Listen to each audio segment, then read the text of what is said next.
శ్రీమౌద్గల్య శ్రీవత్సస గోత్రజాతౌ శ్రీ అప్పలార్య రత్నమార్య తనూభవౌద్వౌ శ్రీమచ్చటారి చరణాంబుజ జంచరీకౌ శ్రీరంగరామానుజ దేశికౌ స్తుమః. శ్రీ విష్ణుచిత్తకులనందన కల్పవల్లీం శ్రీరంగరాజ హరిచందన యోగ దృశ్యాం సాక్షాత్ క్షమాం కరుణయా కమలామివాన్యాం గోదాం అనన్య శరణం ప్రపజ్యే. సమస్త జననీం వందే చైతన్యస్తన్యదాయినీం శ్రేయసీం శ్రీనివాసస్య కరుణామివ రూపిణీం. ஒருத்தி மகனாய் பிறந்து ஓரளவில் ஒருத்தி மகனாய் ஒளித்து வளர தரிக்கிலானாகி தான் தீங்கு நினைந்த கருத்தை பிழைப்பித்து கஞ்சன் வயத்தில் நெருப்பென்ற நின்ன நெருமாலே உன்னை அறுத்தித்து வந்தோம் பரதருதியாகில் திருத்தக்க செல்வகமுன் சேவகமுன் யாம்பாடி வருத்தமுன் தீர்ந்து మగిజిందు ఏలోర్ ఎంబావాయ్. భగవద్బంధులర, ఇవాల్టి భాషణంలో ఆండాళ్ళమ్మవారు ప్రార్థన చేస్తున్నారు గోపికల భావంతో. ఏమని? స్వామి, మాకు మార్గాలు చెప్పావు, కర్మ జ్ఞాన భక్తి వైరాగ్యాదులంటూను. అంటే భగవంతుడు మనకేమి ఇచ్చాడో చెప్తూ కర్మానుష్ఠానం తెలుసుకోండి, జ్ఞానము భక్తి ఇవన్నీ చెప్పి సామాన్య మానవులకి ఇవేమీ సాధ్యపడవు గనక ఇంకొక్కటైనా తెలుసుకోమని చెప్పావే, అవతార రహస్యమని చెప్పి. అలాంటి అవతార రహస్యం తెలుసుకున్న వాళ్ళం మేము. అంటే భగవంతుడు ఎందుకు అవతరించి వస్తాడో తెలిస్తే లక్షణం మనకి తెలుస్తుంది, భక్తి కలుగుతుంది. ఒక వస్తువు ఎందుకు తయారైంది, ఏమిటి దాని ఉపయోగం తెలుసుకున్న రోజుని ఆ వస్తువు మీద గౌరవం పెరుగుతుంది. కేవలం ఆ వస్తువును ఉపయోగించుకుంటూ ఉంటే దాని గౌరవం మనకి తెలియదు. ఆ వస్తువు అలా తయారు కావడంలో ఉన్న రహస్యం ఏమిటో తెలుసుకోగలిగి ఉండాలి. అలాగే నుడివై, రాముడివై, వామనుడివై, మత్స్యము కూర్మం ఇత్యాది అవతారముల తరంలో ఉన్న రహస్యాన్ని మాకు బోధించడానికే ఈ లోకంలో కృష్ణ అవతారంలో వచ్చావా స్వామి. ఒరుత్తి మగనాయి పిరందు, ఒక ఆమెకి కొడుకుగా వచ్చావు, పుట్టావు. ఒరిత్తి మగనాయి పిరందు ఓరెడవిల్ ఒరిత్తి మగనాయి ఒళిత్తి వళర. అదే రోజు రాత్రే మరొక తల్లి దగ్గరికి చేరి ఆమె దగ్గర రహస్యంగా పెరిగావా. ఒరుత్తి మగనాయి పిరందు ఓరరవిల్ ఒరుత్తి మగనాయి ఒళిత్తి వళర తరికిలానాగి తాన్ తీంగు నినైంద. నీవక్కడ ఉన్నావని తెలిసి సహించలేని ఆ దుర్మార్గుడు నీకు కీడు తలబెట్టాలని చూస్తే తరికిలానాగి తాన్ తీంగు నినైంద కరుత్తై పిజైపిత్. ఆ మహానుభావుడు చేసిన ప్రయత్నాలన్నీ వమ్ము చేశావు, వాటన్నిటిని పోగొట్టావు. ఆ మహానుభావుడు ఎవరో ఇప్పుడు చెప్తున్నావు, కంజన్వయత్తిల్. అలాంటి ప్రయత్నం చేసిన కంసుడి గుండె లోపల కంజన్వయత్తిల్ నెరుపెండ్ర నిండ్ర, బ్రహ్మాండంగా వెలిగే చండ్ర నిప్పులాగా కుంపటిలా వెలిగిన స్వామి నెరుపెండ్ర నిన్న. అది ఎందుకోసం చేశావు? మా మీద ప్రేమ కొద్దీ. నెరుపెండ్ర నిన్న నెడుమాలే, అత్యంతమైన వ్యామోహం కలిగిన వాడా, నిన్ను నీ రహస్యం మేము తెలుసుకున్నాం. ఉన్నై అరుత్తిత్తి వందోం, నీ దగ్గరికి వచ్చి నీ గుణగానం చెయ్యడానికే మేము వచ్చాం. ఉన్నై అరుత్తిత్తి వందోం పరతరుదియాగిల్. నీవు మాకు పర అనే వాద్యాన్ని ఇచ్చినా ఇవ్వకపోయినా నీ ఇష్టము. మా యోగ్యత చూసి పరతరుదియాగిల్ తిరుత్తక్క శెల్వగమున్ సేవగమున్. అంటే సాక్షాత్తుగా లక్ష్మీదేవి ఏ సంపద కోరుకుంటుందో, ఏ సేవ కోరుకుంటుందో, ఏ వైభవాన్ని కోరుకుంటుందో అది మాకు కావాలని కోరుకుంటున్నాం. తిరుత్తక్క శెల్వగమున్ సేవగమున్ యాంపాడి వరుత్తమున్ తీరుందు. మేము ఇన్నాళ్ళు పడ్డ శ్రమంతా తొలగిపోతుంది, తొలగిపోయి మగిజిందు మేము ఆనందపడతాము. వరుత్తమున్ తీరుందు మగిజిందు ఏల్ ఓర్యం పావాయ్. ఈ పాశురంలో కూడా ఆండాళ్ళమ్మవారి శిల్పము అనల్పంగా కనిపిస్తుంది. ఏమంటున్నారు గోపికలంతా? కృష్ణ, దాతాలంటే నీ ఊహలెక్కడా దాగవు. ఎంచేత మల్లెపూ ఎక్కడో పొదలలో ఉంటే దాని గంధం మాకు తెలియదనుకుంటావా? నువ్వు ఎక్కడో పుట్టి ఇక్కడికి వచ్చిన వాడివైనా నీవెవరో మాకు తెలిసిపోయింది, భగవంతుడు విని తెలిసింది. ఎలాగంటావా? ఒరుత్తి మగనాయి పిరందు, ఒక ఆమెకి కొడుకుగా పుట్టావా? ఏమయ్యా, దేవకీదేవి పేరు చెప్పచ్చు కదా, ఒరుత్తనెందుకనాలి? చూద్దాం. ఒరుత్తి మగనాయి పిరందు ఓరరవిల్ ఒరుత్తి మగనాయి ఒళిత్తి వళర. అదే రోజున ఇంకొక ఆమె ఒరుత్తి, ఒక ఆమె. ఏమిటి ఒక ఆమె పేర్లు చెప్పచ్చు కదా? కారణం ఉంది. ఈ పేరు చెప్పినట్టయితే ఈ మాట ఎవరైనా విని కంసుడికి చేరవేస్తారేమోని భయము, అందుకని పైకి పేరు చెప్పటల్లా. పూర్వకాలంలో సాంప్రదాయం ఏమిటంటే ఆత్మనామ గురోర్నామ కృపణస్యచ అని మొదలుపెట్టి తన పేరు తాను తిన్నగా చెప్పుకోకూడదు. గురువు పేరు కూడా తిన్నగా చెప్పడానికి వీల్లేదు. దుర్మార్గుడి పేరు కూడా ప్రత్యక్షంగా పలకడానికి వీల్లేదు, పాపం చుట్టుకుంటుందట. అందుకని అలా ఇక్కడ అంటున్నారు. అంటే దేవకీదేవి పేరు చెప్తే తప్పే ఉందని భయం వీళ్ళకి. ఏమో మళ్ళీ కంసుడు పుడతాడో ఏం కర్మం అని భయంట. అంతకాదు వృత్తి, ఇక అలాంటి తల్లి ఎక్కడా లేదండి. ఎంచేత దేవకీదేవి పూర్వకాలంలో అంటే పూర్వ జన్మ లోపల అదితి, అంతకుముందు పృస్ని సుతపుడు, అదితి కశ్యపుడు, దేవకీ వసుదేవులు 3 జన్మలు. అందుకని ఇలాంటి సాటిలేని జన్మ ఒరుత్తి మగనాయి పిరందు. ఎలా పుట్టాడు స్వామి? పుట్టిన వెంటనే లోపలున్న గర్భంలో ఉన్నాడు. గర్భంలో ఉన్న స్వామి అక్కడ మాయమై ఎదురుకుండా పడ్డాడు. కానీ మనకందరికి అర్థం ఏమిటి? పుట్టాడంటాం. పుట్టడం అంటే మానవులు పుట్టినట్టుగా కాదు, లోపల మాయమై ఎదురుకుండా పడ్డాడు. పోతన్న గారు చాలా అందంగా రాశారు. సుతు కనే దేవకి నడురేయి. సుతుడిని కన్నది అనలేదు ఆయన, కనే అన్నాడు. కనే అంటే 2 అర్థాలు ఉన్నాయి. కన్నదని ఒక అర్థం ఉంది, కంటితో చూచిందని ఒక అర్థం ఉంది. లోపల గర్భంలోంచి మాయమయ్యాడు. అద్భుతం, బాలకం, అంబుజక్షణం, శంఖ చక్ర గదాది అన్ని లాంఛనములతోటి పుడితే దేవకీదేవి ఎంత అమాయకురాలో. అయ్యయ్యో స్వామి, ఈ రూపం వద్దు. 4 చేతులతో పుట్టాడు, పంచాయుధములతో ఉన్నాడు, చిన్న కిరీటం, పట్టు పీతాంబరం. అయ్యో ఇలా ఉంటే కంసుడు గుర్తుపడతాడో ఏమిటో. ఉపసంహర విశ్వాత్మన్ అదో రూపం అనేసరికి చంటి పిల్లవాడయ్యాడు. ఏడవబోతే కంసుడు వింటాడు ఏమిటో. నువ్వు ఏడవడానికి వీల్లేదు, నీ గుట్ల నీళ్లు కొక్కుకున్నాడు స్వామి. మనమంతా పుట్టగానే ఏడుస్తాము, ఆయన పుట్టినా ఏడవడానికి లేకపోయిందట. అప్పయ్య దీక్షితుల వారంటారు, కృష్ణ నిన్ను గోపాలకృష్ణ అని పిలిస్తే తల్లి పాలు తాగే అవకాశం లేకుండా చేస్తున్నావు అంటే పునర్జన్మ లేకుండా చేస్తాట. ఎందుకని పుట్టగానే మనమంతా ఏడుస్తున్నాం. ఈ ఏడుపులో మాధుర్యం తెలుసుకోవడానికి నేను పుడితే నన్ను ఏడవనివ్వలేదు, అందుకని మీ మీద నాకు కట్టన్నట్ట స్వామి. అలాగే వృత్తి మగనాయి పిరందు. అలా వచ్చావా? సాధారణంగా లోకల్లో మానవులంతా పుట్టిన తరువాత 21వ రోజు తర్వాత గాని పురిటి గదిలోంచి బయటికి వెళ్ళరే. కానీ స్వామి ఏమిటయ్యా, పుట్టిన గంట తిరగకుండానే ఇంట్లోంచి బయటికి వెళ్ళావే. అక్కడ పుట్టిన తర్వాత కొన్నాళ్ళ దాకా నది దాటించకూడదు చంటి పిల్లవాడిని. ఇక్కడ పుట్టగానే గంట తిరగకుండానే యమునా నది దాటించారే. అందుకని వృత్తి మగనాయి పిరందు. ఏం అదృష్టమయ్యా.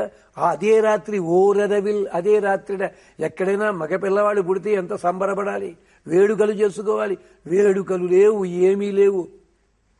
అక్కడ రామావతారంలో అయితే నువ్వు పుట్టాలి పుట్టాలని ప్రార్థన చేస్తే వచ్చారక్కడ. ఇక్కడ ఎందుకు పుడుతున్నావురా అని ఏడ్చారక్కడ. అక్కడ అందరూ వైద్యులంతా ఉండగా రాముడిగా పుట్టాడు. ఇక్కడ వైద్యుడు కాదు, మంత్రసాని కూడా లేకుండా పుట్టాడు. అక్కడ మిట్ట మధ్యాహ్నం 12 గంటల వేళ ఆవిర్భవించాడు. ఇక్కడ అర్ధరాత్రి కూడా చీకటిలో ఆవిర్భవించాడు. ఇలాగే స్వామి అలాంటి రాత్రి మళ్లీ వస్తుందా? యమున పొంగిపోయింది, మేఘము వర్షించింది, ఆదిశేషుడు వచ్చాడు సేవలు చేయడానికి. యమున 2 భాగాలుగా చీరి వసుదేవుడికి మార్గం ఇచ్చింది. ఇలాంటి రాత్రి మళ్లీ వస్తుందా? ఎక్కడైనా రాదు కదా. ఓరరవిల్ వృత్తి మగనాయి ఒళిత్తి వళరా. పోనీ వెళ్లిన వాడివి బాగా పెరిగావా? వెళ్లిన వాడివి రహస్యంగానే ఉన్నావు. పెరగడము రహస్యంగానే ఉంది. ఓ నామకరణము రహస్యమే, అక్షరాభ్యాసము రహస్యమే, అన్ని పనులు కూడా రహస్యమే. గర్గాచార్యుల వారు వచ్చి నామకరణం చేయడానికి వచ్చి తెల్లవారుజామును వచ్చి తెలతెలవాడుతుండగా మధురానగరం వెళ్లిపోయాట. కంసుడికి తెలుస్తుందేమో అని చెప్పి. అయ్యయ్యో, లేక లేక పిల్లవాడు పుడితే ఎన్ని వేడుకలు చేసుకోవాలి. వేడుకలు చేసుకోవడానికి లేకుండా పోయింది. అటు వసుదేవునికి లేదు, ఇటీనికి లేకుండా పోయింది. ఒక కవి అంటాడు, పరమాత్మ ఎంత మాయావి అంటేట, బేటా హువా వసుదేవుకే ధామ్ దుందుబి బాజే నందకే ధామ్ అన్నాడు. పుట్టిందేమో పిల్లవాడు అక్కడ వసుదేవుడికి అయితేట, దుందువులు ఎక్కడ మోగాయిట అంటే స్వీట్లు పంచిపెట్టుకోవడం లాంటిది రేపల్లలో జరిగిందట. ఎంత విచిత్రము అంటారు. అలాంటి వాడివి వృత్తి మగనాయి ఒళిత్తి వళరా. పుట్టినప్పటి నుంచి ఆపదల నీకు కాపుదలలాయే అంటాడు ఆరుద్ర. పుట్టినప్పటి నుంచి ఆపదలే ఆయనకి తోడుగా ఉన్నాయిట. అల్లా పెరిగావా? పోని పెరిగితే మంచి పేరు వచ్చిందా? గోపికలందరూ కోప్పడే, ఇంకొకళ్ళు కోప్పడే, యశోదమ్మ రోటికి కట్టే, ఇవన్నీ చేయడం. రోజు గడిస్తే ఏ రాక్షసుడు వస్తాడో తెలియదు. అలాగా వృత్తి మగనాయి పిరందు ఓరరవిల్ వృత్తి మగనాయి ఒళిత్తి వళరా. ఆహా స్వామి, ప్రపంచాన్నంతా శాసించిన వాడివి, నువ్వు శాసించబడ్డావు. మృత్యుదేవతను కూడా భయపెట్టిన వాడివి, యశోదమ్మకి భయపడ్డావు నువ్వు. అందరికీ అన్ని వరములు ఇచ్చేవాడివి, యశోదమ్మ దగ్గర చిన్న వెన్నముద్ద కోసం పేచీ పెట్టావు. అడగనిదే అన్ని వరాలు ఇచ్చేవాడివి, ఇళ్లల్లో దొంగతనాలు చేసి వాళ్ళు ఇవ్వనంటే దొంగిలించి తిన్నావు. ఏమిటయ్యా ఈ లీల? అందుకని ఒళిత్తువళరా తరిక్కిలానాగి, అల్లాగా నువ్వేదో నీ పని నువ్వు చూసుకుంటూ ఉంటే నువ్వు ఉన్నావని సహించలేకుండా తరిక్కిలానాగి తాన్ తీంగునినైందా, నీకు కీడు తలబెట్టాలని చూచాడు. కీడేమిటి, చంపాలనే చూచాడు. కానీ గోపికలా చంపడం అన్న మాట ఎత్తుకోవటం లేదు, భయం వాళ్ళకి. అంత ప్రమాదం తలుచుకుంటే వీళ్ళకే కళ్ళ నీళ్లు వస్తున్నాయి. అందుకని కీడు తలబెట్టాడు. అంటే ఏదో కష్టపెడదాం అనుకున్నా అన్నట్టు. ఎక్కడ కష్టపెట్టడం? ఒక్కొక్క రాక్షసుడు వరబల గర్వంతో ఉన్న రాక్షసులు వాళ్ళంతా. పూతన గాని, శకటాసుడు గాని, తృణావర్తుడు గాని, అఘాసుడు గాని, వీళ్ళెవళ్ళు మామూలు రాక్షసులు కాదు. పూర్వజన్మలో అద్భుతమైన తపస్సు చేసిన వాళ్ళు. వాళ్ళ దురదృష్టం కొద్దీ రాక్షసులయ్యారు. అలాంటి వాళ్ళు వచ్చారే, కీడు తలపెడితే తరిక్కిలానాగి, నువ్వేం చేశావు? సహించక కీడు తలపెడితే తరిక్కిలానాగి తాన్ తీంగునినైందా, కంసుడు ఏ పని చేద్దామంటే దాన్ని తల్లకిందులు చేసి కూర్చోబెట్టాడు. ఇంటి లోపల చంపుదామంటే పూతన్ని చంపాడు, వీధరికి మీద చంపుదామంటే తృణావర్తుడిని చంపాడు, ఎక్కడో ఊరు బయట చంపుదామంటే శకటాసుడిని చంపాడు. ఎక్కడ పెడితే అక్కడ ఏ రాక్షసుడు ఎక్కడ వస్తే దానికి తగ్గట్టుగా చంపి వదిలిపెట్టాడే. తాంతింగునినేంద కరుత్తై పిరైపిత్తు, చివరికి ఏం చేశాడు? కంజన్ వయత్తిల్ నెరుపెండ్ర నిండ్ర, కంసుడి గుండెల్లో చండ్ర నిప్పులా ఉన్నాడు. ఆస్తికుడు గొప్పవాడా, నాస్తికుడు గొప్పవాడా అని ప్రశ్న. ఆస్తికుడైతే భగవంతుడి పూజ చేసి ఆఫీసులో పడి ఉన్నప్పుడు మర్చిపోతాడు భగవంతుడిని, నిద్రపోతున్నా మర్చిపోతాడు. కానీ నాస్తికుడు 24 గంటలు దేవుణ్ణి తిట్టడంలోనే ఉంటాడు. అంటే దేవుణ్ణే తలుచుకుంటూ ఉంటాడు. కంసుడు అలాంటి మహాభక్తుడు. హిరణ్యకశిపుడిని చూచి ప్రహ్లాదుడన్నట్ట, నాన్న నేను ఒకసారినే మర్చిపోతాను, హరి ఎక్కడంటూ 24 గంటలు నువ్వే మాట్లాడుతున్నావు అన్నట్ట. అలాగా చండ్ర నిప్పులాగా లోపల భగభగ మండుతూనే ఉన్నట్ట, కుంపటిలా ఉన్నట్ట, గుండెల మీద కుంపటిలాగా. తాంతీంగు నినైంద కరుత్తై పిసైపిత్ కంజన్ వయత్తిల్ నెరుపెండ్ర నిండ్ర నెడుమాలే. ఎందుకయ్యా ఇవన్నీ చేశావు? మాల్ అంటే అర్థము వ్యామోహము, ఇష్టము, ప్రేమ. మనకి తెలుగులో పదం ఉంది, లోగుట్టు పెరుమాళ్ళ దగ్గర. కానీ పెరుమాళ్ళు అంటే శబ్దము తమిళ శబ్దం, అది పెరుమాల్, పెద్దదైన వ్యామోహము. భగవంతుడి మీద మనకి ప్రేమ ఎక్కువ, మనకి భగవంతుడి మీద ప్రేమ ఎక్కువ. మనం అంటాం భగవంతుడి మీదే మనకి ప్రేమ ఎక్కువ అని. లేదు, ఆయనకి ప్రేమ ఉంది కనుకనే బతికి ఉంటున్నాం మనం. ఆయనకే ప్రేమ లేకపోతే ఆయన వెళ్ళిపోయి ఉంటే ఏమవుతాం మనము? అంచేత ఆయనకే ప్రేమ ఎక్కువ. సీతమ్మకి రాముడి మీద ప్రేమ ఎక్కువ, రాముడికి సీతమ్మ మీద ప్రేమ ఎక్కువ. అంటే సీతమ్మ హాయిగా కూర్చుంది, రాముడు ప్రతి చోటికి వెళ్ళి అందరి కాళ్ళు పట్టుకుని లంకానగరం వచ్చాడు. అంచేతే సీతమ్మకి పేరేమిటి? అశోక, శోకము లేనిది. శోకం ఎవరికుంది? స్వామికి ఉంది. అందుకని ఆయన శోకుడు, శోకిస్తున్నాడు. శోకము లేనిది అమ్మవారు అశోక. ఇలాగా మేమంతా వస్తున్నది దేనికోసం? నీ స్వరూపాన్ని తెలుసుకున్నాం మేమంతా. నెడుమాలే, ఎంతటి వ్యామోహమండి! ఎంతటి వ్యామోహం అంటే ఇంద్రుడు చెయ్యకూడని తప్పు పని చేశాడు. తప్పు పని చేస్తే పదవి పోయింది, ఎక్కడో పడి ఉన్నాడు. దేవతలంతా వెళ్ళి అయ్యా ఇంద్రుడు కనిపించటం లేదు. ప్రేమ ఎంత ప్రేమండి! తప్పు చేశాడు ఇంద్రుడు అన్నాడా స్వామి? అనలే. అతన్ని ఎక్కడుంటాడో నేను చెప్తాను, వెళ్ళి అశ్వమేధ యాగం చేయమనండి, నేను రక్షిస్తాను. ద్రౌపదీదేవి మీద ఎంత ప్రేమండి! ద్రౌపది నువ్వేం కంగారు పడక్కర్లేదు, నీ ప్రతిజ్ఞలు నెరవేరాలని నేను చూస్తాను. నెడుమాలి. అర్జునుడి మీద ఎంత ప్రేమండి! భయంకరమైన బాణాలన్నీ వేస్తుంటే వాటిని తాను అడ్డగొట్టాడు. కంసుడు కర్ణుడు బాణం ప్రయోగించినట్టయితే రథాన్ని కిందకి తీసి కర్ణుడి బాణాన్ని పోగొట్టాడు. భగదత్తుడు బాణం వేస్తే తాను లేచి నిలబడి ఆ బాణాన్ని తన శరీరంతో అందుకున్నాడు. ఇలాగ నెడుమాలే. ఉన్నై అరుతిత్తు వందోం, నిన్ను స్తోత్రము చేయడం కోసమే వచ్చాం మేము.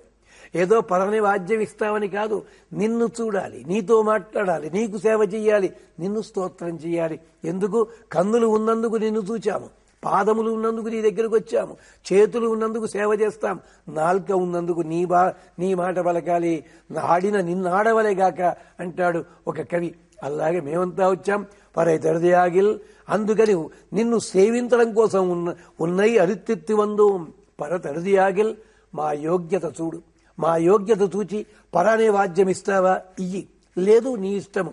కులశేఖరాలు వారు అన్నారు, యద్యద్భవ్యం భవతు భగవన్ పూర్వకర్మానురూపం ఏతత్ ప్రార్థ్యం మమ బహుమతం జన్మ జన్మాంతరేపి నిశ్చలా భక్తిరస్తు. నాకు ధర్మం మీద ఆశ లేదు, ధనం మీద ఆశ లేదు, మోక్షం మీద లేదు. ఎవడడిగాడు మోక్షాన్ని? కాము మీద లేదు. కానీ నేనేం చేశాను నీవే చూచి, నాకేది మంచో నువ్వే ఆలోచించి అదే నాకు ఇయ్యి. కానీ నన్ను అడగమంటే మాత్రం ఒక్కటే, ఏ జన్మ ఇచ్చినా కూడా నీ పాదాల యందు భక్తి మాత్రం ఇయ్యి, అంతే నాకు కావాల్సింది అన్నారు. అలాగే పరతరుదియాగిల్ యోగ్యత చూచి పరతరుదియాగిల్ తిరుత్తక్క శెల్వగమున్ సేవగమున్. తిరుత్తక్క శెల్వగమున్ లక్ష్మీదేవి చేసే సేవ ఎంత ప్రేమండి ఆవిడికి. మనకి ప్రతివాది భయంకర అన్నం స్వామి వారు అంటారు, సప్రేమ భీతి కమలాకర పల్లవాభ్యాం సంవాహనేపి సపదిక్రమమాధనానవు. స్వామివారి పాదాలు నొప్పి పెడుతున్నాయని చెప్పి అమ్మవారు చెయ్యి ముందుకు జరిపిందట. ముందుకు జరిపేసరికి ఈ చేతికున్న గోరువెచ్చదనానికి స్వామివారి పాదము కందిపోయిందట. అయ్యోని చెయ్యి వెనక్కి తీసుకుందట. స్వామి అనుకున్నట్ట ఒక పాదము ఒత్తడం అయినట్టుంది అని ఒక పాదం వెనక్కి తీసుకుని రెండో పాదం ముందుకు జరిపేట ఆయన. మళ్ళీ అమ్మవారు అయ్యో ఈ పాదం నొప్పి ఉన్నట్టుంది అని మళ్లీ చెయ్యి ముందుకు జరిపిందట. జరిపితే మళ్లీ కందిపోతున్నాయి. అంటే స్వామివారు పాదాలు ముందుకి వెనక్కి కదుపుతున్నారు, అమ్మవారు చేతులు ముందుకు కదుపుతున్నారు తప్ప ఎక్కడా పాద సంవహనం చెయ్యలేదు అని అంటారు పరాశర భట్టరు రంగరాజస్తవంలో. అలాంటి అందమైన పాదములు, ఆ పాదములని సేవించేలాంటి భాగ్యం లక్ష్మీదేవికి ఉందే. తిరుత్తక్క శెల్వగమున్ సేవగమున్, ఆ వైభవాన్ని యాంపాడి అది పాడినందువల్ల వరుత్తమంతీరిందు, మేము పడ్డ శ్రమంతా మరిచిపోతాము. ఎంచేతంటే చిన్న పిల్లవాడు కక్కటిల్లిపోయి ఏడుస్తున్నట్టయితే తండ్రి ఎత్తుకున్నా, బాబాయి మామయ్య ఎవరెత్తుకున్నా ఊరుకోడే. నెలల పసిగుడ్డు తల్లి చేతిలోకి తీసుకోగానే తల్లి చేతికున్న వేడి, తల్లి ఒంటి మీద వచ్చే పరిమళము ఆ పొత్తిళ్ల ద్వారా బిడ్డకి చేరితే బిడ్డ ఏడు పాపేస్తాడే. చూచిన వాళ్ళంతా ఆశ్చర్యపోతాడు, వీడైనా ఇందాక నుంచి కక్కటిల్లిపోయి ఏడ్చింది అన్నట్టుగా. తల్లి చేతిలోకి తీసుకోగానే ఆ శ్రమంతా పోయింది వాడికి. అలాగా మేము నిన్ను చేరుకోగానే వరుత్తమంతీరిందు మగిజిందు, మేమంతా శ్రమంతా పోగొట్టుకుంటాం, సంతోషపడతాం. అందుకోసం వచ్చామయ్యా అని అంటున్నారు గోపికలంతా. గోపికలందరూ కూడా జానపదులు అంటున్నారు. కాదండి, జానపదులు కాదు, వారు జ్ఞానపదులు, అద్భుతమైన జ్ఞానం కలిగిన వాళ్ళు. ఈ పాసురంలో ఆచార్యపరంగా చూచినట్టయితే ఆచార్యునికి కూడా 2 జన్మలున్నాయి. ఎలాగా? ఒరుత్తి మగనాయి పిరందు ఒరుత్తి మగనాయి ఒళిత్తి వళరా. భగవంతుడు అష్టాక్షరిలో పుట్టాడు, ద్వయమంత్రంలో పెరిగాడు. ఆచార్యుడు కూడా అంతే. ఓం నమో నారాయణాయ శ్రీమన్నారాయణ చరణం శరణం ప్రపద్యే శ్రీమతే నారాయణాయ నమః. 2 మంత్రములు, ఇక్కడ పుడతాడు అక్కడ పెరుగుతాడు. ఆచార్యుడు కూడా అలాగే కేవలం 1 జన్మ, 2వ జన్మ యజ్ఞోపయుధం ధరించినప్పుడు ఒరుత్తి మగనాయి పిరందు ఊరరవిల్ ఒరుత్తి మగనాయి ఒళిత్తి వళరా తరిక్కిలానాగి తాంచీంకు నినయింద. అప్పుడు ఇలాంటి విజ్ఞానం ఉన్నట్టయితే ఈ విజ్ఞానం అంతా దేనికి, భగవంతుడు లేడు ఊరుకోండి అంటూ వాళ్ళ మనస్సుని పాడు చేసేలాంటి కంసుడు అక్కడ ఉంటాడు. ఆ కంసుడు అంటే అవిద్య అన్నమాట. ఆ అవిద్య ఉన్నప్పుడు ఒరుత్తి మగనాయి విరందు ఊరరవిల్ ఒరుత్తి మగనాయి ఒళిత్తి వళర తరిక్కిలానాగి తాంతీంకు నినైంద కరుత్తై పిటైపిత్ కంజన్ వయత్తిల్ నెరుపెంద నిన్న నెడుమాలి. అలాంటి నాస్తికుడి హృదయంలో చండ్రని పువ్వలే.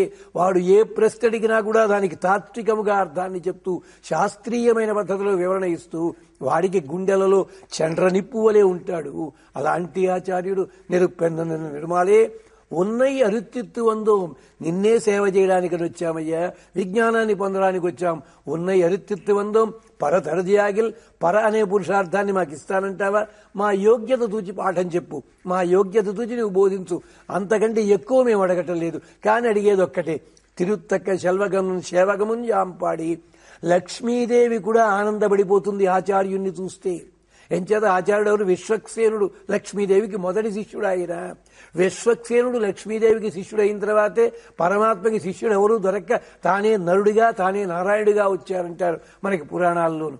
అలాగే అమ్మవారు కోరుకున్న సంపద మేము కోరుకుంటాము. తిరుత్తక్క శెల్వగమున్ సేవగమున్ యాంపాడి వరుత్తమంతేందు.